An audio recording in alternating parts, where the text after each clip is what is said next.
The morning sun cast long shadows across the manicured lawns of Clarence House as Laura Lopes stepped out of her black Range Rover.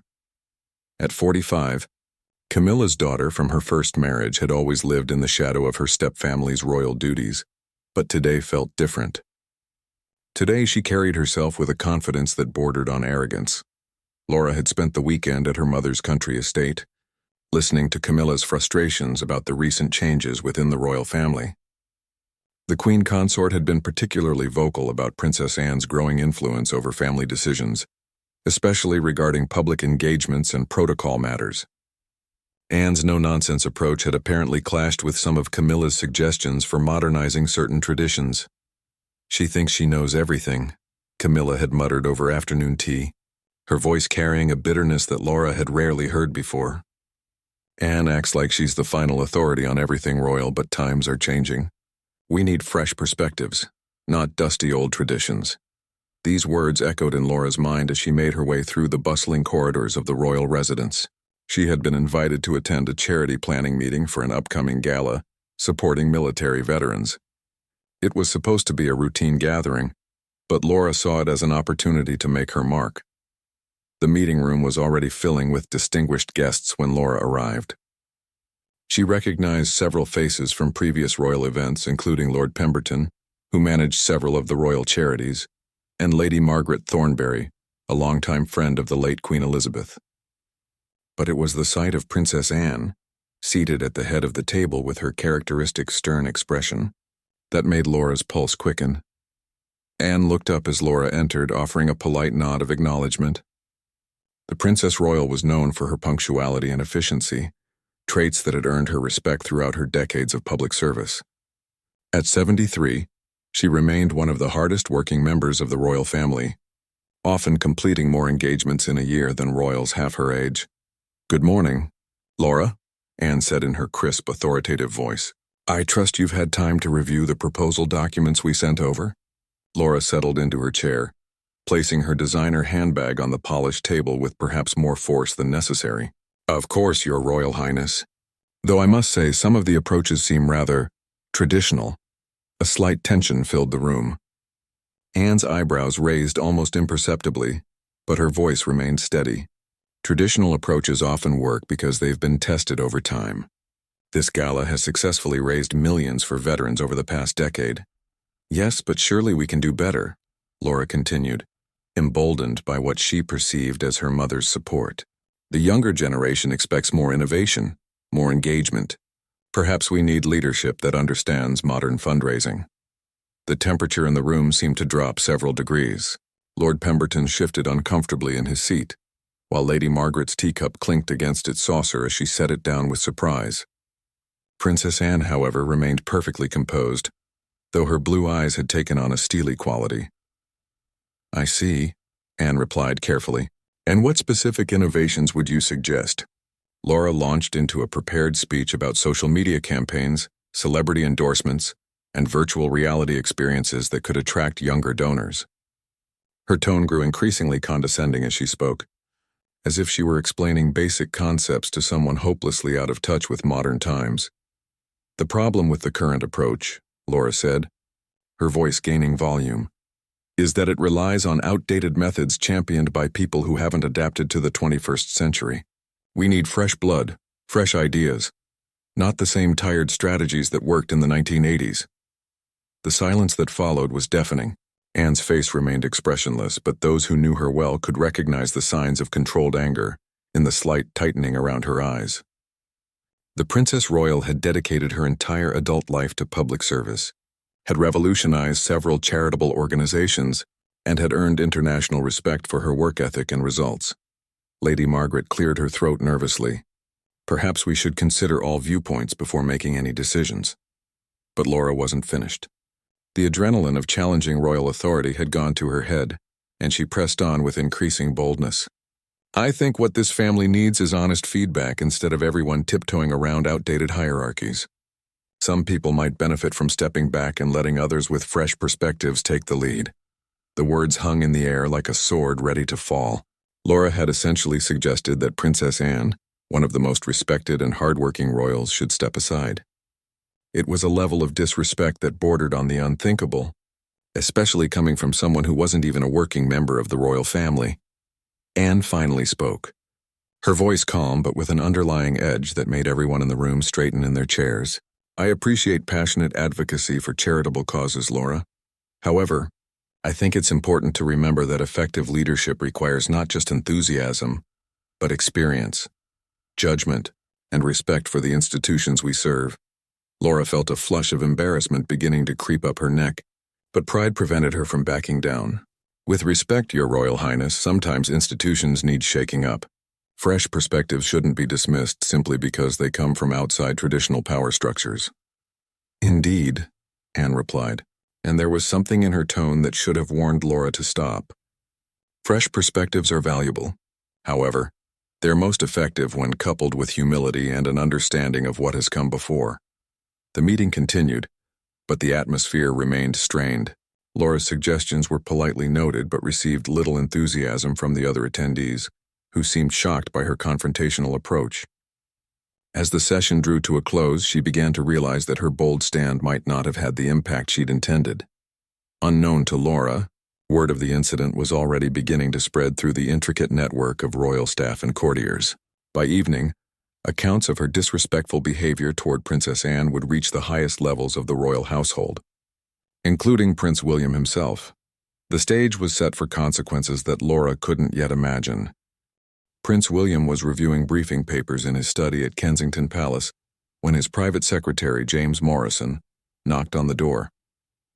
The afternoon light streamed through the tall windows, illuminating the carefully organized desk where William managed his increasing royal responsibilities. "Come in," William called, not looking up from the documents detailing his upcoming tour of Scotland. At 41, the Prince of Wales had grown into his role with the same dedication his grandmother had shown, balancing family life with an ever-expanding list of royal duties. James entered with his usual efficient demeanor, but William caught something in his expression that suggested urgent news. "Sir, I've just received a rather concerning report from this morning's Veterans Charity meeting at Clarence House." William set down his papers and gave James his full attention. The private secretary had worked for the royal household for over 15 years and wasn't prone to exaggeration or gossip. If he felt something warranted the prince's immediate attention, it was serious. "Lord Pemberton called about an hour ago," James continued, his voice carefully neutral. "Apparently there was an incident involving Mrs. Lopes and Her Royal Highness Princess Anne during the planning session." William's jaw tightened slightly.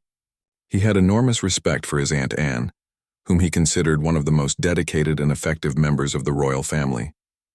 Any disrespect toward her was something he took personally. "What kind of incident?"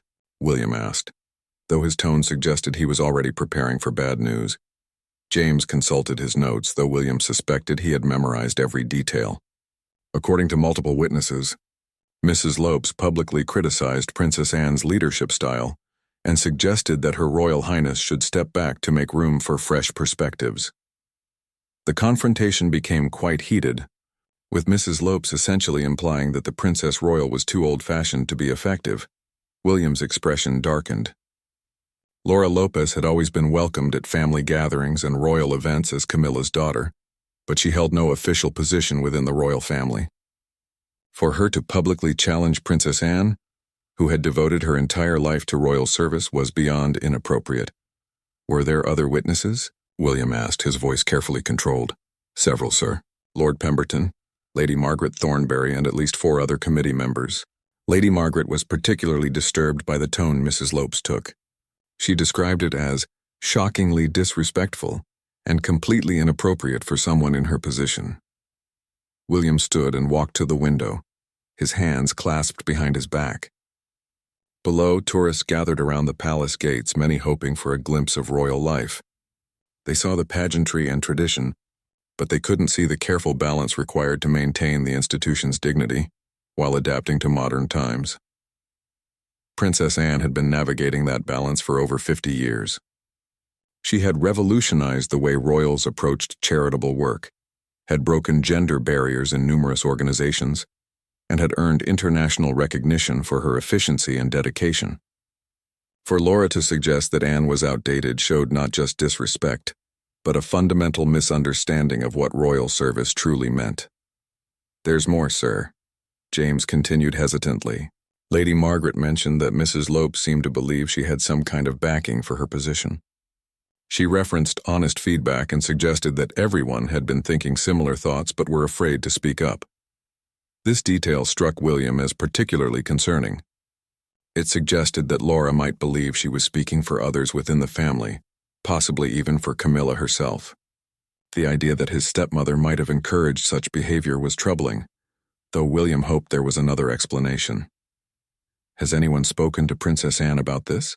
William asked. Her Royal Highness handled the situation with her usual grace, according to the witnesses. She didn't raise her voice or lose her composure, but those present said it was clear she was deeply offended by Mrs. Lopes's behavior. William had witnessed Anne's controlled anger before, and he knew it was far more formidable than any outburst. His aunt had a way of maintaining perfect dignity while making her displeasure absolutely clear. Laura had likely walked away from that meeting without fully understanding the gravity of what she had done. "I want to speak with Princess Anne directly," William decided, "and arrange a meeting with Lord Pemberton to get his full account of what happened." "Of course, sir. Should I also reach out to Queen Camilla's office?" William considered this carefully. His relationship with Camilla had improved significantly over the years, especially as he saw how much happiness she brought to his father.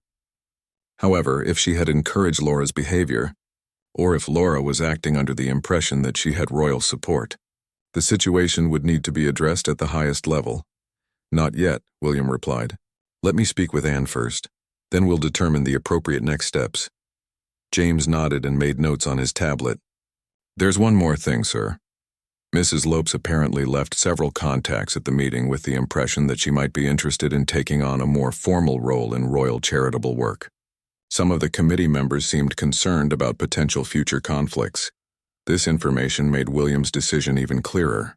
Laura Lopes had not only disrespected Princess Anne, but had also potentially damaged relationships with important charitable partners.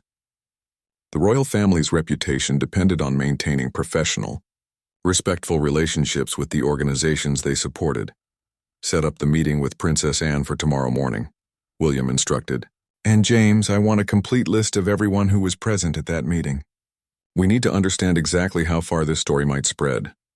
After James left, William remained at the window, processing the implications of what had happened. The royal family had always included extended members who weren't working royals, and generally these relationships remained cordial and private. But Laura's actions had crossed a line from family dynamics into public royal business. The more William thought about it, the more he realized that this incident couldn't be ignored or quietly smoothed over. Princess Anne's reputation and authority were essential to the royal family's charitable work. Any perception that she could be publicly challenged or undermined would weaken not just her position, but the entire institution's credibility. Moreover, William understood the broader implications. If Laura believed she could publicly criticize senior royals without consequences, others might follow her example. The careful hierarchy and respect that had maintained the monarchy for centuries could begin to erode. As the future king, William had a responsibility to protect that institution, even from threats that came from within the extended royal family. Princess Anne had earned her respect through decades of unwavering service, and William would ensure that respect was maintained.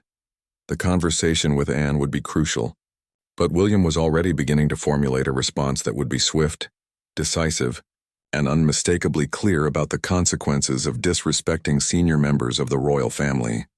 Princess Anne arrived at Kensington Palace the following morning with her characteristic punctuality, stepping out of her official car at precisely 9 o'clock. She wore a navy blue suit and carried herself with the same dignified bearing that had defined her public image for over 5 decades of royal service. William met her in his private sitting room, a comfortable space decorated with family photographs and personal mementos. Despite the serious nature of their meeting, he greeted his aunt with genuine warmth. Anne had been a constant source of support throughout his life, offering practical advice and unwavering loyalty during both triumphant and difficult times. "Thank you for coming, Aunt Anne," William said, gesturing toward a pair of armchairs positioned near the fireplace. "I hope yesterday's meeting wasn't too unpleasant." Anne settled into her chair with practiced ease. her expression revealing little about her feelings regarding the previous day's events. "I've certainly had more enjoyable committee meetings," she replied with characteristic understatement. "Though I must say it was quite educational." William poured tea from a service that had been prepared by his staff, taking a moment to choose his words carefully. "James briefed me on what happened, but I'd like to hear your account directly." Anne accepted her teacup and took a measured sip before responding. "Laura Lopes appears to have some very strong opinions about how royal charitable work should be conducted. She also seems to believe that sharing those opinions publicly, regardless of the setting or audience, is appropriate behavior." The controlled way Anne spoke made her displeasure clear without ever raising her voice or using harsh language. William had seen this approach many times before, and he knew it was far more effective than any emotional outburst would have been. "From what I understand, she suggested you should step back from your charitable leadership roles," William said, his own anger carefully contained. "Among other things," Anne confirmed, "she seemed particularly concerned that my methods were outdated and that I was preventing the introduction of modern fundraising techniques. She also implied that family members had been discussing these concerns but were previously afraid to voice them." This last detail made William's jaw tighten. The suggestion that there had been behind-the-scenes criticism of Anne's work was particularly troubling, especially if Laura believed she was speaking for other family members. "Did she mention any specific family members who supposedly shared these views?" William asked. Anne's expression remained neutral, but there was a slight pause before she answered. "Not directly, no. However, her confidence in expressing these opinions suggested she believed she had some form of support or authorization." William understood the implication. Laura's behavior might have been encouraged or at least influenced by conversations with her mother, Queen Camilla. While he hoped that wasn't the case, the possibility couldn't be ignored. "How did the other committee members react?" William continued. "They were visibly uncomfortable," Anne replied. "Lord Pemberton looked as though he wished he could disappear entirely, and Lady Margaret was clearly shocked." Several others began studying their papers very intently. It was quite clear that they found the entire situation inappropriate. William set down his teacup with careful precision. "I'm sorry you had to endure that, Aunt Anne. Your contributions to royal charitable work are immeasurable, and you deserve far better treatment, especially from someone who benefits from association with this family." Anne nodded slightly, acknowledging his support. "I appreciate that, William. However, I'm more concerned about the potential damage to our charitable relationships than I am about personal slights. Some of those committee members have worked with us for decades. They need to trust that our internal dynamics won't interfere with the important work we're trying to accomplish." This response was quintessentially Anne, William reflected. Even when personally insulted, her primary concern was for the effectiveness of the royal family's charitable mission. It was exactly this kind of selfless dedication that made Laura's attack so particularly galling. "Have you spoken to my father about this?" William asked. "Not yet," Anne replied. "I wanted to think through the appropriate response before involving Charles. This situation requires careful handling to avoid creating larger family divisions while still addressing the inappropriate behavior." William appreciated his aunt's diplomatic approach, but he had already decided that careful handling wouldn't be sufficient. Laura's actions had crossed a line that demanded a clear and immediate response. "I think it's time to send a very clear message about acceptable behavior," William said, his voice taking on the authoritative tone he had developed as his royal responsibilities increased. "Laura needs to understand that there are consequences for publicly disrespecting senior members of this family." Anne raised an eyebrow slightly. "What did you have in mind?" William had spent considerable time the previous evening thinking through various options. He needed a response that would be decisive enough to prevent future incidents while avoiding unnecessary family drama. The solution he had developed would be both swift and unmistakably clear. "Laura has apparently expressed interest in taking on a more formal role in royal charitable work," William said. "I think it's time to clarify exactly what that would entail, and whether she truly understands the standards expected of anyone associated with royal service." "I see," Anne replied, though her tone suggested she wasn't entirely sure where William was heading with this approach. "I'm going to invite her to a meeting," William continued, "a very official meeting with proper protocols and clear expectations. She wants to be involved in royal charitable work? Then she needs to understand what that really means. Anne's expression showed the first hint of genuine interest. And if she doesn't meet those expectations? William's smile was thin but determined. Then she'll learn that royal service isn't a game, and that disrespecting people like you isn't something this family will tolerate. The two spent another 30 minutes discussing the specifics of William's plan. Anne offered several suggestions that would make the message even clearer, while maintaining appropriate diplomatic language. By the time she left Kensington Palace, both were satisfied that Laura Lopes was about to receive an education in royal protocol that she would never forget. As Anne's car pulled away, William called for James Morrison.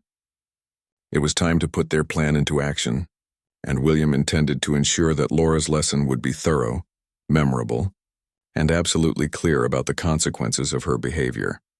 The wheels of royal protocol were about to turn, and Laura Lopes was going to discover that challenging the monarchy's hierarchy carried a price she hadn't anticipated. Laura Lopes felt a surge of excitement as she read the official invitation that had arrived by special courier that morning. The heavy cream paper bore the Prince of Wales's personal seal, and the formal language requested her presence at a meeting regarding charitable service opportunities within the royal household. "This is it," she told her husband Harry over breakfast, barely able to contain her enthusiasm. "William obviously heard about my suggestions at the veterans meeting and realizes the family needs fresh thinking." Harry looked up from his newspaper with a concerned expression. "Are you sure that's what this is about? The invitation sounds quite formal, and usually royal meetings like this happen through more informal channels first." But Laura was too excited to pay attention to her husband's cautious tone. In her mind, her confrontation with Princess Anne had been a bold stand for modernization, and now she was being rewarded with exactly what she had hoped for, a real role in royal charitable work. She spent the entire day preparing for the meeting, selecting an outfit that projected both professionalism and confidence. She reviewed her ideas for updating royal charitable approaches, convinced that William would want to hear her complete vision for bringing the monarchy into the modern age. The meeting was scheduled for 3 o'clock at St. James's Palace, in one of the formal conference rooms used for official royal business. As Laura arrived, she was struck by the serious atmosphere. The palace staff who greeted her were polite but notably formal, addressing her as Mrs. Lopes rather than the more familiar tone she was accustomed to at family gatherings. She was escorted to an imposing conference room with dark wood paneling and portraits of previous monarchs looking down from the walls. A long mahogany table dominated the space, with chairs arranged in precise formation. The setting felt more like a corporate boardroom than the comfortable family discussions she had expected. William entered the room exactly at 3 o'clock, followed by James Morrison and 2 other senior royal staff members whom Laura didn't recognize. The Prince of Wales wore a dark navy suit and carried himself with an authority that immediately made the room feel more serious than Laura had anticipated. "Laura, thank you for coming," William said, his voice polite but notably cooler than his usual family tone. He gestured toward a chair at one end of the table while he took his position at the head, with his staff flanking him on either side. "Of course, William," Laura replied, suddenly feeling less confident than she had that morning. "I'm excited to discuss how I might contribute to the family's charitable work." William opened a leather folder and consulted some papers before looking directly at Laura. "I understand you have some strong opinions about how royal charitable activities should be conducted," he said. "I thought it would be valuable to discuss those ideas in a proper setting." Laura brightened, interpreting this as encouragement. "Absolutely. I think there are tremendous opportunities to modernize our approaches and reach new audiences. The current methods, while they've been successful in the past, really need updating for the 21st century." "I see," William replied. "And you feel qualified to assess the effectiveness of current royal charitable strategies?" "Well, yes," Laura said, though something in William's tone made her slightly uncomfortable. "I have experience in marketing and public relations, and I think an outsider's perspective can be valuable." James Morrison made a note on his tablet, and Laura noticed that the other staff members were also taking detailed notes of everything she said. The formality of the situation was beginning to make her nervous. "Tell me," William continued, "what specific experience do you have in charitable fundraising, particularly at the scale that royal patronages typically operate?" Laura hesitated. Her professional background was in art gallery management, and some marketing consulting. But she had never actually run a major fundraising campaign. "I think the principles are similar across different sectors," she said. "And sometimes fresh eyes can see opportunities that people too close to the situation might miss." "Fresh eyes," William repeated thoughtfully. "Is that how you would describe your comments about Princess Anne's leadership during yesterday's Veterans Charity meeting?" The temperature in the room seemed to drop 10 degrees. Laura realized that this meeting wasn't the opportunity she had imagined, but rather something much more serious. William's expression had hardened, and the staff members were watching her with expressions that suggested they were witnessing something significant. "I was simply offering constructive feedback," Laura said carefully. "I thought honest discussion about improving our effectiveness would be welcome." "Constructive feedback," William said slowly. "Let me read you some quotes from the meeting attendees' reports." He consulted his papers. "You suggested that Princess Anne should step back to make room for people with fresh perspectives. You implied that her methods were outdated and that she represented tired strategies from the 1980s. Would you consider those statements constructive feedback?" Laura felt her face beginning to flush. When William read her words back in that formal tone, they sounded much harsher than she had intended. "I may have been a bit direct, but I think sometimes difficult conversations are necessary for progress." "Difficult conversations," William repeated. "Mrs. Lopes, do you understand that Princess Anne has dedicated over 50 years of her life to royal service? That she has revolutionized charitable fundraising techniques and currently serves as patron or president of over 300 organizations? That she completes more public engagements than any other member of the royal family?" Each question hit Laura like a physical blow. She had known these facts intellectually, but she had somehow convinced herself that Anne's experience was a liability rather than an asset. "Of course I respect her service," Laura said weakly. "I was just suggesting that different perspectives might be valuable." William's expression grew even more stern. "Mrs. Lopes, you publicly humiliated one of the most respected members of this family in front of important charitable partners.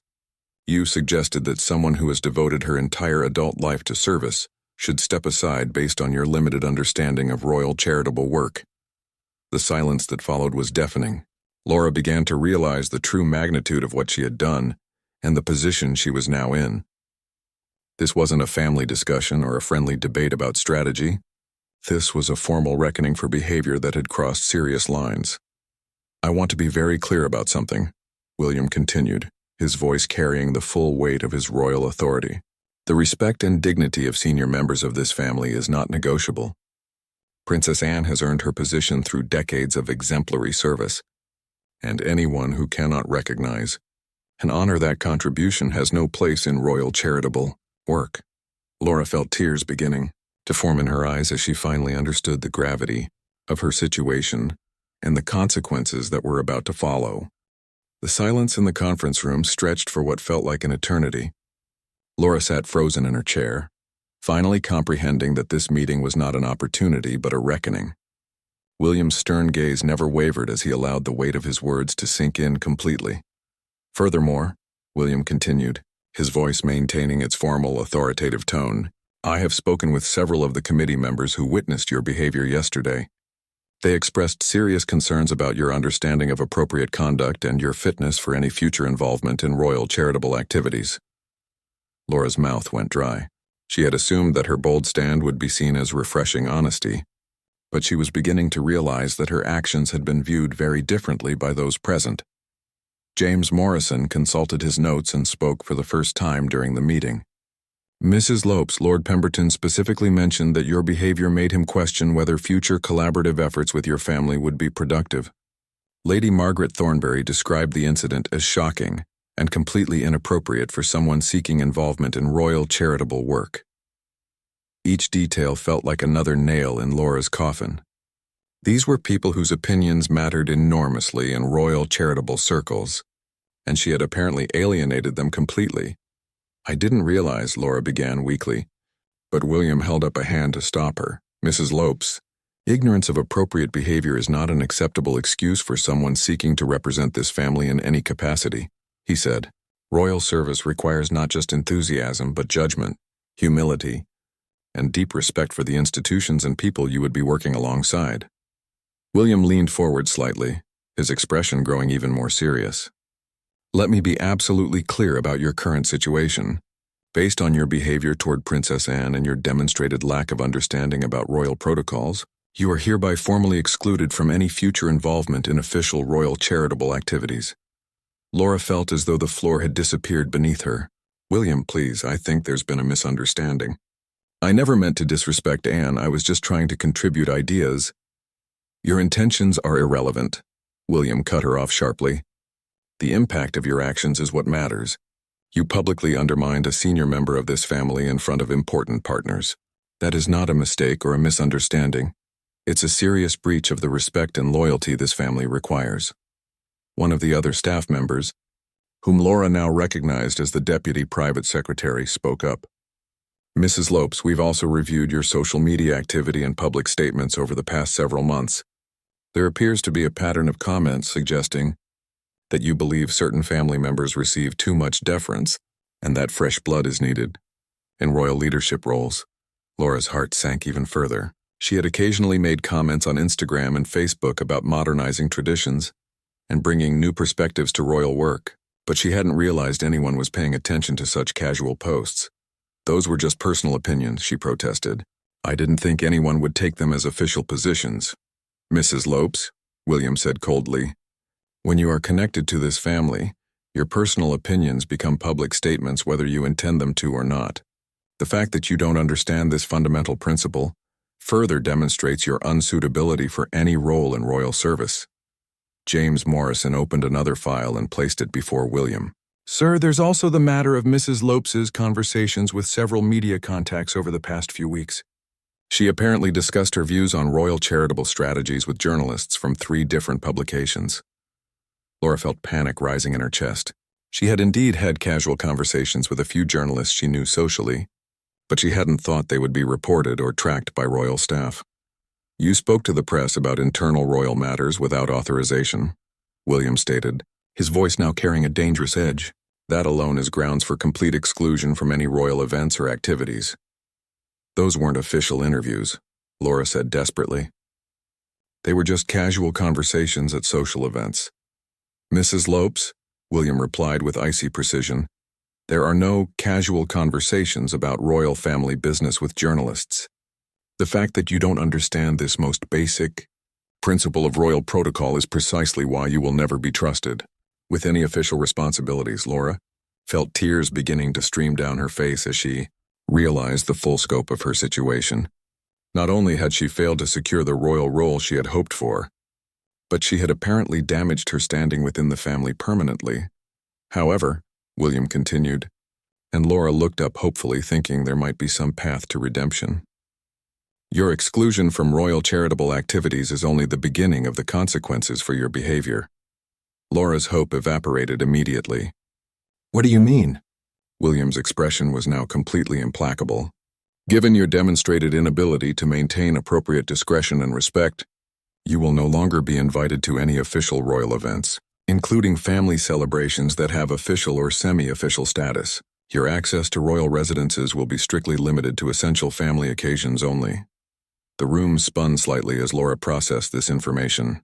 She was being cut off from the royal life she had always taken for granted, excluded from the events and access that had been part of her identity for years. Additionally, James Morrison added, any future public statements you make about royal family matters, charitable strategies, or individual family members will be considered unauthorized and potentially actionable under various privacy and defamation protections.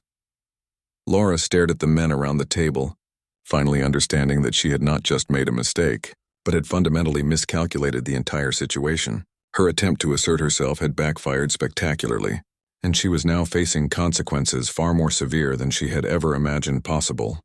I think I should speak with my mother about this, Laura said weakly, grasping for some hope that Camilla might intervene on her behalf. William's expression didn't change. Queen Camilla has already been briefed on this situation and the decisions that have been made. She fully supports the measures being taken to protect the dignity and effectiveness of royal charitable work. With that final blow, Laura realized that even her mother would not be coming to her rescue. She had truly burned every bridge and destroyed every opportunity, through her own arrogance and poor judgment. William stood up from his chair, signaling that the meeting was coming to an end. Laura remained seated, still processing the magnitude of what had just happened to her life and status within the royal family. "Mrs. Lopes," William said, his voice now carrying a tone of finality, "I want you to understand that these consequences are not punitive measures taken in anger. They are necessary protections for an institution that depends on mutual respect, proper protocol, and unwavering loyalty." Laura looked up at him, her eyes red with tears and her composure completely shattered. "Please, William. Isn't there some way to fix this? Can't I apologize to Anne and start over?" William's expression softened slightly, but his resolve remained firm. "Laura, this isn't about a simple apology. Your behavior revealed a fundamental misunderstanding of what royal service means and what this family requires. You cannot simply apologize your way back from publicly humiliating Princess Anne and undermining decades of her dedicated work." James Morrison gathered his papers and stood as well. "Mrs. Lopes, your formal exclusion from royal activities will be communicated to all relevant palace staff and security personnel. You'll receive written confirmation of these decisions within 24 hours.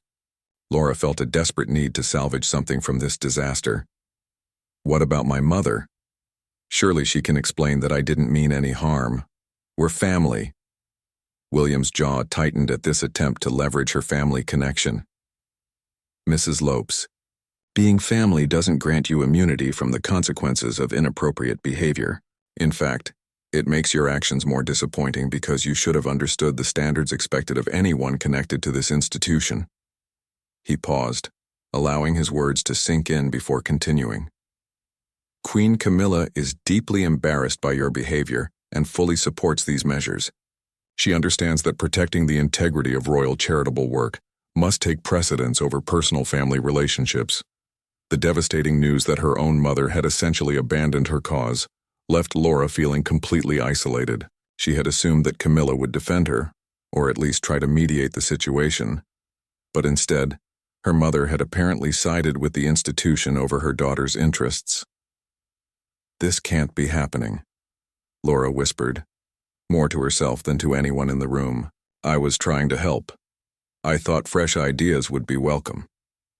The deputy private secretary, who had remained silent for most of the meeting, finally spoke up. "Mrs. Lopes, royal service isn't about implementing your personal vision or proving your worth through dramatic gestures. It's about supporting established systems that have proven effective over decades, showing respect for those who have dedicated their lives to this work, and understanding that the needs of the institution always come before individual ambitions." William nodded approvingly at his staff member's explanation. "That's exactly right. Princess Anne has spent over 50 years learning how to serve effectively. Her methods aren't outdated. They're refined through experience that you simply don't possess." Laura felt another wave of humiliation as she realized how naive and arrogant her assumptions had been. She had waltzed into that veterans' charity meeting thinking she could revolutionize royal charitable work based on casual observations and limited experience, never considering that the existing approaches had been developed through decades of trial, error, and refinement. "The tragedy in all of this," William continued, "is that if you had approached Princess Anne with humility and genuine interest in learning, she would have been happy to mentor you. Anne has guided countless people in charitable work over the years, but she requires respect and a willingness to learn rather than presumptuous criticism." This revelation made Laura's situation even more painful. She could have had the very thing she wanted, meaningful involvement in royal charitable work, if she had simply approached it with the proper attitude and respect. "What happens now?" Laura asked quietly, finally accepting that her dream of royal service was completely finished. William's expression remained stern but businesslike. "You return to your private life, Mrs. Lopes. You focus on your art gallery work and your family. You avoid making any public statements about royal matters, and you remember that actions have consequences, especially when they involve disrespecting people who have dedicated their lives to serving others." James Morrison consulted his watch. "Sir, your next appointment is in 15 minutes. William nodded and turned back to Laura one final time. "Mrs. Lopes, I hope you'll use this experience to reflect on the importance of humility, respect, and understanding one's place within larger institutions. Those are valuable lessons regardless of whether you're involved in royal service or any other endeavor. Laura stood unsteadily, her legs feeling weak after the emotional ordeal of the past hour. The formal tone of the meeting never wavered, even as her world crumbled around her. There were no family hugs, no softening of the blow, no promises that things might improve over time. "Will I ever be welcome at family events again?" she asked, as a last desperate attempt to understand her future status. "Essential family occasions only," William replied firmly. "Births, deaths, marriages, the events where family takes precedence over institutional concerns. But nothing social, nothing optional, and certainly nothing involving charitable or official activities." As Laura was escorted from the conference room by palace staff, she caught a glimpse of herself in one of the ornate mirrors lining the hallway. She looked exactly like what she had become, a former insider who had overplayed her hand and lost everything. The drive home passed in a blur of tears and regret. Laura's phone buzzed with messages from friends asking about her meeting with Prince William, all assuming it had been a positive development. She couldn't bring herself to respond to any of them. By evening, word of Laura's exclusion had already begun circulating through royal social circles. The message was clear and unmistakable. Challenging the authority and dignity of senior royals carried swift and severe consequences. Princess Anne's position was not only restored but reinforced, and William had demonstrated that he would show no mercy to anyone who threatened the respect and effectiveness of royal service.